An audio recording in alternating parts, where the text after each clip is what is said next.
South India Shopping Mall, The Wedding Mantra, Sarikotta Wedding Collection, South India Shopping Mall.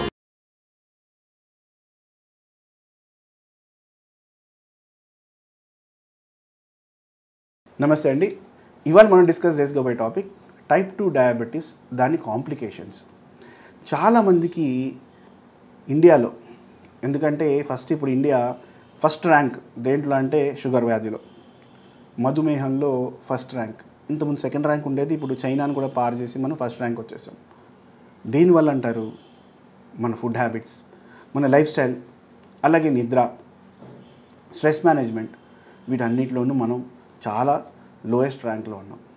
అయితే ఇప్పటికీ మించిపోయింది ఏం లేదు. షుగర్ వ్యాధిని ఇప్పుడు కూడా నియంత్రించుకోవచ్చు.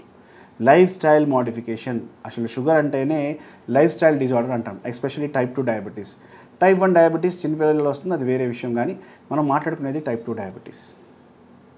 ఈ టైప్ 2 డయాబెటీస్ ఉన్న వాళ్ళకి షుగర్ లెవెల్స్ HbA1c అంటాం, అంటే లాస్ట్ 3 months యావరేజ్ చెక్ చేస్తారనమాట. అది 6 లోపల ఉండగలిగితే, 30 నుంచి 50 సంవత్సరాలు ఉన్న వాళ్ళకి 6 లోపల ఉండాలి. 50 నుంచి 60 సంవత్సరాల వాళ్ళకి అట్లీస్ట్ 6.5 బిలో ఉండాలి. అండ్ ఆ పైన వయసు పడ్డ వాళ్ళు, అంటే 70 సంవత్సరాలు పైబడ్డ వాళ్ళకి 7.5 బిలో ఉంటే కనుక చాలు. సో ఈ లెవెల్స్ కనుక మెయింటైన్ అవుతున్నాయి మీకు అనుకుంటే పర్వాలేదు. బట్ ఈ లెవెల్స్ మెయింటైన్ చేసుకుంటూ నేను ఒక గుప్పెడు మందులు కూడా వాడుతున్నానంటే మంచిది కాదు. ఎందుకంటే మీ క్వాలిటీ ఆఫ్ లైఫ్ అన్నది నంబర్ ఆఫ్ మెడికేషన్ తగ్గించుకుంటే ఉంటుంది కానీ పెంచుకుంటే ఉండదు. సో నేను ఎవరన్నా కూడా వచ్చినప్పుడు, సార్ నేను పొద్దునుంచి సాయంత్రం దాకా 4 మెడికేషన్స్ వాడతానండి, పొద్దున మధ్యాహ్నం రాత్రి ఇన్సులిన్ తీసుకుంటానండి, నా షుగర్ పర్ఫెక్ట్ కంట్రోల్లో ఉంటున్నాయండి అని అంటే క్వాలిటీ ఆఫ్ లైఫ్ ఎంత ఉంది అని అడుగుతాం మేము. సో అక్కడ ఆన్సర్ చెప్పలేరు.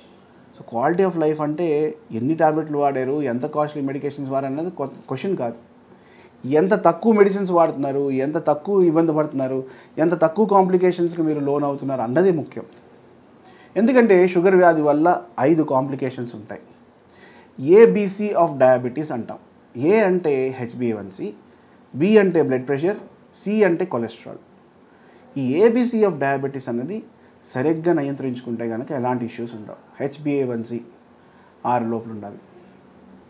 అలాగే next B blood pressure 120/80 systolic diastolic, 130/90 ఇది దాటినప్పుడు కంపల్సరీ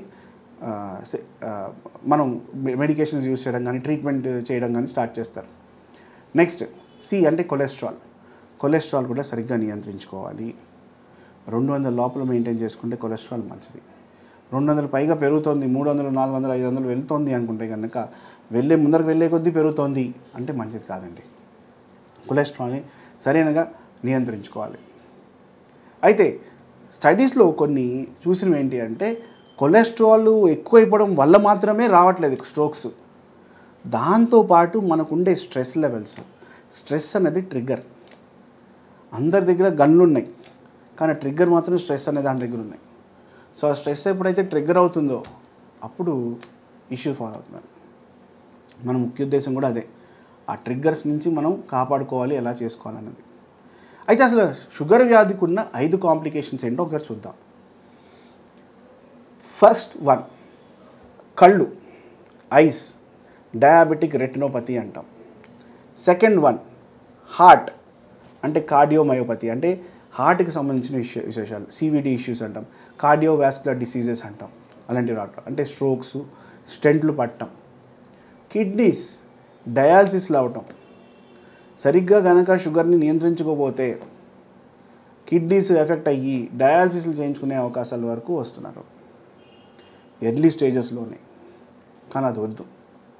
దాని నుంచి మనం దూరం వెళ్ళాలి అంటే ఏం చేయాలి?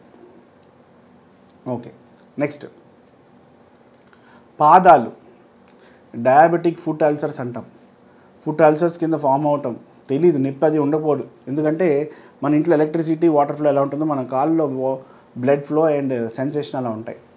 షుగర్ లెవెల్స్ ఎక్కువ అయ్యే కొద్దీ ఆ సెన్సేషన్ వల్ల కిందన మన అరికాలు అంటాం కదండి, దానికి ఉండే స్పర్శ అనేది తగ్గిపోతూ ఉంటుంది, సెన్సేషన్. సో ఎలక్ట్రిసిటీ అలానో మన ఇంట్లో అలానే ఈ సెన్సేషన్ అనేది మన బాడీలో చాలా ఇంపార్టెంట్. అది తగ్గిపోతుంది. అది తగ్గిపోవడం వలన చాలా మట్టుకు మన బాడీలో చాలా డిఫరెంట్ చేంజెస్ వచ్చేస్తాయి. ఎలాంటి చేంజెస్ వస్తాయి అంటే కనుక డిఫరెంట్ హయ్యర్ కాజెస్ ఆఫ్ ఇష్యూస్కి దారితీస్తూ ఉంటాయి. ఎందుకంటే కిడ్నీస్ అన్నది చాలా ఇంపార్టెంట్ ప్రతి మనిషిలో. మన బాడీలో చెత్త పదార్థాలంతా బయటికి పంపించేది కిడ్నీసే. మొత్తం అంతా ఫిల్టర్ చేసుకొని మిగతా బయటికి మంచిదంతా పీల్చుకొని చెడ్డని బయటకు వదిలేసేది అదొకటి. అయితే మెయిన్గా ఏంటి అంటే ఈ షుగర్ ఉన్న వ్యాధి ఉన్న వాళ్ళకి మరొక విషయం, హార్ట్ అయిపోయింది, కళ్ళు అయిపోయింది, పాదాలు అయిపోయి, నెక్స్ట్ బ్రెయిన్ అండి.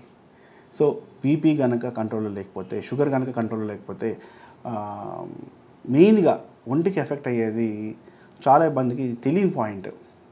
ఎందుకంటే చాలామందికి డయాబెటీస్ అంటే జస్ట్ డాక్టర్ దగ్గరికి వెళ్ళడం, ట్రీట్మెంట్ చేయించుకోవడం, రావడం అని మాత్రమే తెలుసు. కానీ ఈ 5 కాంప్లికేషన్స్ ఉంటాయి. వీటన్నిటిని అప్పుడప్పుడు సివియారిటీని మనం చెక్ చేయించుకుంటుండాలన్నది మాత్రం తెలియదు. బ్లడ్ టెస్ట్ చేయించుకుంటారు, హెచ్బిఎన్సీ ఎంత ఉందో తెలుసుకుంటారు, పొద్దున ఎంత ఉంది, సాయంత్రం ఎంత ఉందో తెలుసుకుంటారు, లేదా పొద్దున ఎంత ఉంది, 2 గంటల తర్వాత ఎలా ఉందో తెలుసుకుంటారు. కానీ ఇంటర్నల్గా బాడీ ఎలా సఫర్ అవుతుందన్న చూడట్లేదు.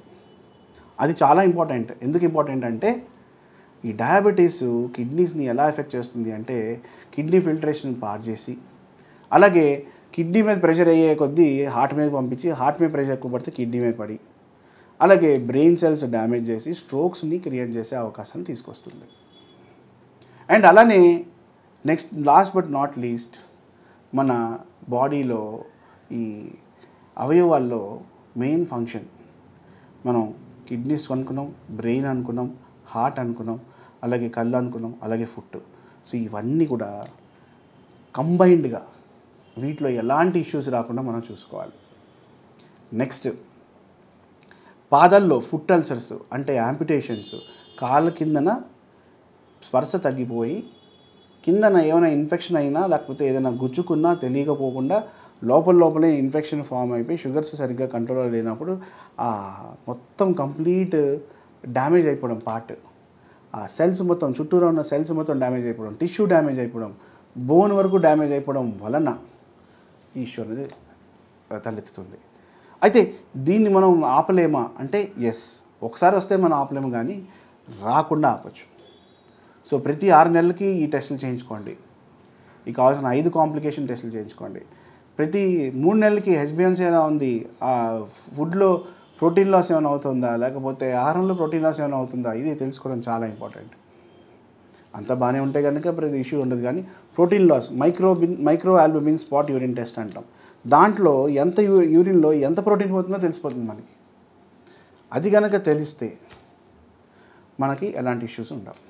నెక్స్ట్ ఈ డయాబెటిక్ కాంప్లికేషన్స్ నుంచి మనం బయటపడాలి అంటే హెచ్బిఎన్సీని మనం 6 లోపలికి పంపించుకొని ఉన్న మెడికేషన్స్ తగ్గించుకోగలిగితే కనుక దానికి మించిన సైడ్ ఎఫెక్ట్స్ అండ్ కాంప్లికేషన్ నుంచి తప్పించుకోవచ్చు. సో మీకు తెలిసిన ఎండోక్రినాలజిస్టులు కానీ లేకపోతే న్యూట్రిషన్ కానీ డైటీషియన్ కానీ సంప్రదించి ఇవాళ మీరు తెలుసుకున్న ఇన్ఫర్మేషన్ దాన్ని ఆచరించుకుంటూ మీ షుగర్ లెవెల్స్ని లేకపోతే మీ వెయిట్ని అలానే మీ యాక్టివిటీని అప్పుడప్పుడు తరచూ మానిటర్ చేసుకుంటూ ఉంటూ వాళ్ళు చెప్తే కనుక బెటర్ అండి. సో మిమ్మల్ని ట్రీట్ చేసే డాక్టర్స్కి చెప్పాలి, ఇలా జరుగుతుంది, ఇలా అయ్యింది, ఇలా ఉంది, ఫస్ట్ ఇలా చేసాము అన్నీ చెప్పాలి. చెప్పకుండా డాక్టర్కి ఏం తెలియదు. అలాగే మీరు ఇంతకుముందు ఏమైనా ఒక టైప్ ఆఫ్ డైట్ ఏమైనా ఫాలో అయ్యి ఒక 10 కిలోలు 20 కిలోలు తగ్గి మళ్ళీ 20 కిలోలు 30 కిలోలు గెయిన్ అయిపోయి అట్లాంటి ఇన్స్టెన్సెస్ నుంచి బయటపడాలి అంటే డయాబెటీస్ని సరిగ్గా నియంత్రించుకోవాలి, వెయిట్ని సరిగ్గా నియంత్రించుకోవాలి, ఊబకాయాన్ని సరిగ్గా నియంత్రించుకోవాలి, తరచు టెస్టులను చేసుకుంటూ ఉండాలి. తద్వారా కాంప్లికేషన్స్ని మనం అవాయిడ్ చేయొచ్చు. నమస్తే.